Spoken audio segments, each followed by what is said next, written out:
All right, let's jump right into this explainer. Welcome to the Failed Recovery Show for June 10th, 2026. We've got a classic setup today. Our incredibly optimistic bull is already throwing a party over a morning market bounce. But our cautious bear? Yeah, bear is firmly demanding to see the receipts. So picture this. The session opens just a little bit soft, right? But then, boom, it recovers super quickly. Bull is literally screaming, "Recovery is here. Early recovery looks good." But bear just smirks. He's like, "Nice, but did you bring breath after lunch? Show me some confirmation." And right on cue, Price, the ultimate neutral judge in all of this, steps in, totally calm. Price says, "Look, I can bounce from a soft start, but that doesn't mean I joined Bull's gym, right? Just because it bounces doesn't mean we actually have a new trend." Now, early on, Bull actually has a point. As the morning data rolls in, Bull is absolutely ecstatic about the early market breadth. He's cheering, "Look at this. We've got 1,456 advances against just 823 declines. The market is totally awake." But then things hit a wall, or should I say a very strict bouncer. We're talking about that crucial 23,400 to 23,450 supply zone. It's just standing right there at the door, basically demanding actual, undeniable follow-through before letting anyone pass. So Bull runs up to the bouncer all pumped up like, "Hey, I have enthusiasm." And the supply zone just looks down and goes, "Rejected." Then Bear steps up and says, "Well, I have sellers. Supply zone? Approved." Suddenly, Bull's soaring morning confidence starts sounding a lot like a frustrating customer care call. This is where Bear points out the uncomfortable truth lurking just underneath the surface. He lays down this absolutely brilliant line. The headline index is just the poster, but breadth is the group photo.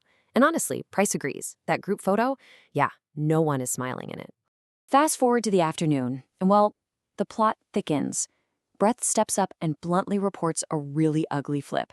By the close, we are staring at a crushing 2,258 declines against just 1,038 advances, with 82 sitting unchanged.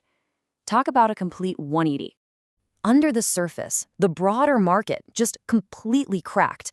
We saw midcaps and smallcaps drop by more than 1%, metals weakened significantly, and where was FMCG? Playing pure defense. It was basically found doing the housework, just hiding out in the kitchen cabinet trying to stay safe.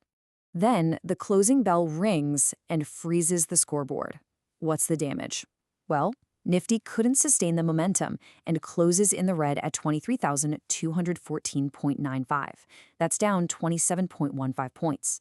Sensex, on the other hand, manages to scrape together a tiny green badge, closing at 73,093.18, up 64.42 points.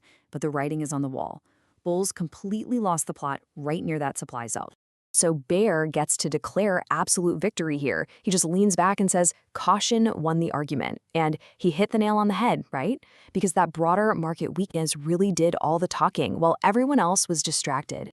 So what does this all mean for us? The absolutely crucial takeaway here is this. A morning recovery is not confirmation when breadth weakens near resistance. Seriously, the next time you see a sea of green in the morning, remember this session. A slightly green Sensex can easily, and I mean easily, hide some massive underlying pressure. Before we wrap up, remember that this explainer is strictly for educational purposes only. It is absolutely not investment advice. But man, it does leave us with a pretty provocative thought, doesn't it? When the headline index is lying to your face, what's your favorite metric for spotting a trap? Think about that. Keep learning, and I'll catch you next time.